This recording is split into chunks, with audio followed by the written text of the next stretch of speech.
নমস্কার বন্ধুরা, তোমরা জানো আজ আই লিগের ম্যাচ ছিল ইন্টারকাশি বনাম চার্চিল ব্রাদার্সের মধ্যে এবং আজকের ম্যাচের ফলাফলের ওপরেই অনেকটা নির্ভর ছিল এই মৌসুমের আই লিগ চ্যাম্পিয়ন হয়ে কোন দল আইএসএল এর জন্য প্রমোট হবে আগামী মরশুমে। এবং আজ কিন্তু একাধিক আইএসএল সমর্থকরা কোচ অ্যান্থনি লোপেস আবাসের দল ইন্টারকাশিকেই সাপোর্ট করেছিল, কারণ আইএসএল এর এই অত্যন্ত সফল কোচ অ্যান্থনি লোপেস আবাসকে আবারও আইএসএল এ ফিরতে দেখার জন্য অধীর আগ্রহে বসে আছে একাধিক হাবাস প্রেমীরা। ইন্টারকাশির আপফ্রন্টে মারিও বার্কোকে রেখে দল নামায় কোচ অ্যান্থনি লোপেস আবাস, যেখানে দলের মাঝমাঠে ছিল সকলের প্রিয় বিদেশি জনি কাউকো। খেলার শুরুর থেকেই দুটি দলই আজকের ম্যাচ থেকে 3 পয়েন্ট পাওয়ার জন্য অত্যন্ত আক্রমণাত্মক ছন্দে খেলা শুরু করে এবং প্রথমার্ধে দুটি দলের কাছে বেশ কয়েকটা সুযোগ চলে আসে গোল করার।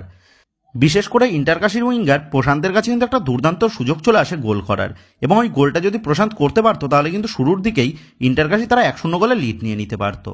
তবে প্রথমার্ধে দুটি দলই বেশ কয়েকটা গোলের সুযোগ পেলেও তারা কিন্তু কেউই গোল করতে পারেনি, যার সুবাদে প্রথমার্ধের শেষে 0-0 ফলাফলেই কিন্তু ম্যাচটা শেষ হয়। তবে দ্বিতীয়ার্ধের শুরুর থেকেই ম্যাচের উত্তেজনা আরও বাড়তে শুরু করে, যার ফলে দুই দলের কোচই তাদের দলকে আরও আক্রমণাত্মক খেলার পরামর্শ দেন। ম্যাচের 56 মিনিটের মাথায় ফ্রি কিক পায় চার্চিল ব্রাদার্স এবং সেই ফ্রি কিক থেকে হেডে গোল করে চার্চিল ব্রাদার্সকে এগিয়ে দেয় চার্চিল ব্রাদার্সের বিদেশি ডিফেন্ডার মোরেনো, যার ফলে ম্যাচের ফলাফল এসে দাঁড়ায় 1-0। তবে এরপরই ম্যাচের 62 মিনিটের মাথায় লালডিন্ডিকা দুর্দান্ত একটা গোল করে ইন্টারকাশির হয়ে, আর লালডিন্ডিকার গোলে ম্যাচের সমতা ফেরে ইন্টারকাশি। এবং এরপরই আবার ম্যাচের 65 মিনিটের মাথায় নিকোলা কিন্তু একটা দুর্দান্ত গোল করে ইন্টারকাশির হয়ে, আর নিকোলার গোলের সুবাদেই 2-1 গোলে এগিয়ে যায় ইন্টারকাশি এবং এরপর দীর্ঘক্ষণ সময় কেটে যায় এই ফলাফলেই। তবে ম্যাচের একদম অ্যাডেড টাইমে কর্নার কিক থেকে চার্চিল ব্রাদার্সের হয়ে গোল করে রালতে এবং এই গোলের সুবাদেই ম্যাচের ফলাফল এসে দাঁড়ায় 2-2। তবে অ্যাডেড টাইমের গোলটা হ্যান্ডবল বলে দাবি করে ইন্টারকাশি, যেখানে দেখাও গেছিল বলটা হাতে লাগে রালতের। তবে আই লিগের ব্রডকাস্টিংটা অতটা ক্লিয়ার না হওয়ার কারণে সেটা কিন্তু স্পষ্টভাবে বোঝা যায়নি বলটা কতটা হাতে লেগেছিল, এবং ইন্টারকাশি তারা হ্যান্ডবল বলে দাবি করলেও ম্যাচ রেফারি সেটাকে গোল বলেই ঘোষণা করে, যার সুবাদে 2-1 গোলে এগিয়ে থেকেও শেষ পর্যন্ত 2-2 গোলেই কিন্তু ম্যাচটা ড্র হয় আজকের ইন্টারকাশি ভার্সেস চার্চিল ব্রাদার্সের। আর আজকের ম্যাচটা ড্র হওয়ার ফলেই এখনই কিন্তু চূড়ান্তভাবে বলে দেওয়া যাচ্ছে না আই লিগ চ্যাম্পিয়ন কোন দল হতে চলেছে, কারণ দুটো দলের কাছে কিন্তু এখনও একটা করে ম্যাচ বাকি আছে। তবে আজ যদি ইন্টারকাশি তারা জয় পেয়ে যেত তাহলে কিন্তু চ্যাম্পিয়নশিপের লড়াইয়ে অনেকটাই এগিয়ে যেত ইন্টারকাশি, কারণ চার্চিল ব্রাদার্স তারা যেহেতু 5 গোলের ডিফারেন্স নিয়ে এগিয়ে রয়েছে ইন্টারকাশির থেকে, সেক্ষেত্রে পরবর্তী ম্যাচে যদি দুটো দল জয় পায় তবুও কিন্তু ইন্টারকাশি তারা চ্যাম্পিয়ন হতে পারবে না। সেক্ষেত্রে এই মৌসুমের আই লিগ চ্যাম্পিয়ন কিন্তু হয়ে যাবে চার্চিল ব্রাদার্স। সেক্ষেত্রে পরবর্তী ম্যাচে চার্চিল ব্রাদার্সের হারটাই কিন্তু একমাত্র আই লিগ চ্যাম্পিয়ন করতে পারে ইন্টারকাশিকে।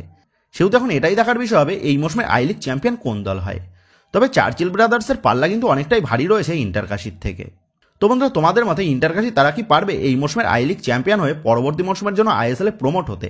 এই বিষয়ে তোমাদের কি মতামত তা কিন্তু অবশ্যই নিচে কমেন্ট করে জানিয়ে দিও। তো যাই হোক, এবার আইএসএল এর আপডেট নিয়ে আলোচনা করলে সর্বপ্রথম মোহনবাগানকে নিয়ে আলোচনা করা যাক। তো এই মৌসুমের আইএসএল এর লিগ শিল্ড চ্যাম্পিয়ন হয়ে আইএসএল এর সেমিফাইনালের জন্য কোয়ালিফাই করেছে মোহনবাগান। তবে এই সেমিফাইনাল ম্যাচের আগেই বেশ কিছু গুরুত্বপূর্ণ প্লেয়ারের চোটাঘাতটা কিন্তু অনেকটাই চিন্তায় রেখেছিল বাগান শিবিরকে, যাদের মধ্যে ছিল জেমি ম্যাকলারেন, মানবীর সিং, আশিস রায়, সাহাল আব্দুল সামাদ, আপুইয়া, এই সমস্ত গুরুত্বপূর্ণ প্লেয়ার, যাদের চোট নিয়ে কিন্তু যথেষ্ট চিন্তিত ছিল মোহনবাগান সমর্থকরা। কিন্তু সেমিফাইনাল ম্যাচের আগে যে বড় সুখবরটা বেরিয়ে আসছে বর্তমানে মোহনবাগান শিবিরকে কেন্দ্র করে, সেটা হচ্ছে জেমি ম্যাকলারেন এবং সাহাল আব্দুল সামাদ তারা দুজনেই কিন্তু দলের সাথে পুরোদমে অনুশীলন শুরু করে দিয়েছে। এর পাশাপাশি মানবীর সিং এবং আশিস রায় তারাও কিন্তু ফিট হয়ে গোটা দলের সাথে অনুশীলনে যোগ দিয়েছে। এবং সবথেকে গুরুত্বপূর্ণ প্লেয়ার আপুইয়া, তাকে নিয়েও যে সুখবরটা বেরিয়ে এসেছে সেটা হচ্ছে আপুইয়া সেও কিন্তু দলের ফিজিওর তত্ত্বাবধানে তার রিহ্যাব করা শুরু করে দিয়েছে। এবং মোহনবাগান ম্যানেজমেন্ট সূত্র মারফত যেমনটা খবর উঠে এসেছে সেটা হচ্ছে আপুইয়ার চোটটা কিন্তু অতটা সিরিয়াস নয়, যার কারণে আপুইয়াকে প্রথম সেমিফাইনাল ম্যাচের আগেই ফিট করে তোলার চেষ্টায় রয়েছে মোহনবাগানের মেডিকেল স্টাফরা। তবে প্রথম সেমিফাইনাল ম্যাচে যদি আপুইয়াকে নাও পাওয়া যায় তাহলে কিন্তু দ্বিতীয় সেমিফাইনাল ম্যাচে আপুইয়া ফিরতে চলেছে মোহনবাগানের প্রথম একাদশে, যেটা কিন্তু এই মুহূর্তে দাঁড়িয়ে একটা বড় সুখবর সকল বাগান সমর্থকদের জন্য সেটা বলাই যায়।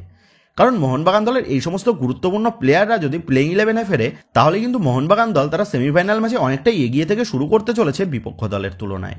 তো যাই হোক, আজ আইএসএল এর দ্বিতীয় নকআউট ম্যাচে মুখোমুখি হয়েছিল north east United FC versus Jamshedpur FC, এবং আজকের ম্যাচের জয়ী দল তারা জায়গা করে নেবে সেমিফাইনাল ম্যাচে মোহনবাগানের বিরুদ্ধে, যার কারণে দুটো দলই কিন্তু শুরুর থেকেই নিজেদের 100% দিয়ে মাঠে খেলতে নামে এবং ম্যাচের শুরুর থেকেই দুটো দলকেই দেখা যায় বেশ আক্রমণাত্মক মেজাজে খেলতে, যেখানে শুরুর থেকেই জামশেদপুর এফসির বিরুদ্ধে ডোমিনেট করে খেলা শুরু করে নর্থ ইস্ট ইউনাইটেড এফসি। তবে ম্যাচের 29 মিনিটের মাথায় স্টিভেন এজের সে দুর্দান্ত একটা গোল তুলে নেয় জামশেদপুর এফসির হয়ে, এবং স্টিফেন এজের এই গোলের সুবাদেই প্রথমার্ধের শেষে 1-0 গোলে এগিয়ে যায় জামশেদপুর এফসি। তবে দ্বিতীয়ার্ধের শুরু থেকেই নর্থ ইস্ট ইউনাইটেড এফসি তারা গোল পরিশোধ করার লক্ষ্যে তাদের আক্রমণের ঝাঁজকে আরও খানিকটা বাড়িয়ে তোলে। অপরদিক দিয়ে আবার জামশেদপুর এফসি তারাও তাদের দ্বিতীয় গোলে লিড নেওয়ার জন্য আক্রমণাত্মক ছন্দে খেলা শুরু করে। তবে ম্যাচের একদম অ্যাডেড টাইমে জাভি হার্নান্ডেজ আরও একটা গোল পায় জামশেদপুর এফসির হয়ে, যার ফলে ম্যাচের ফলাফল এসে দাঁড়ায় 2-0 এবং জামশেদপুর এফসির আজকের ম্যাচে জয়ের সুবাদেই জামশেদপুর এফসি তারা কিন্তু সেমিফাইনাল ম্যাচের জন্য কোয়ালিফাই করে গেল এবং জামশেদপুর এফসি তারা কিন্তু সেমিফাইনাল ম্যাচে এবার মুখোমুখি হতে চলেছে মোহনবাগানের বিরুদ্ধে। তো সেমিফাইনাল ম্যাচে এবার কিন্তু খালিদ জামিলের তুকতাক এবং মলিনার জাদু আমরা দেখতে পেতে চলেছি। অপর দিক দিয়ে প্রাক্তন দলের বিরুদ্ধে জাভি হার্নান্ডেজ তাকেও কিন্তু দেখা যাবে কেমন পারফরমেন্স সে করে। তো বন্ধুরা, মোহনবাগানের সেমিফাইনাল ম্যাচের প্রতিপক্ষ হিসাবে জামশেদপুর এফসি কেমন অপশন বলে তোমাদের মনে হচ্ছে এটা কিন্তু অবশ্যই নিচে কমেন্ট করে জানিয়ে দিও। মোহনবাগান তারা কি পারবে জামশেদপুর এফসিকে হারিয়ে ফাইনাল ম্যাচের জন্য কোয়ালিফাই করতে? এই বিষয়েও তোমাদের কি মতামত হচ্ছে সেটাও কিন্তু অবশ্যই নিচে কমেন্ট করে জানিয়ে দিও। তো বন্ধুরা, এই ভিডিওটা এটুকুই ছিল। তো আসি বন্ধুরা, দেখা হচ্ছে পরের ভিডিওতে।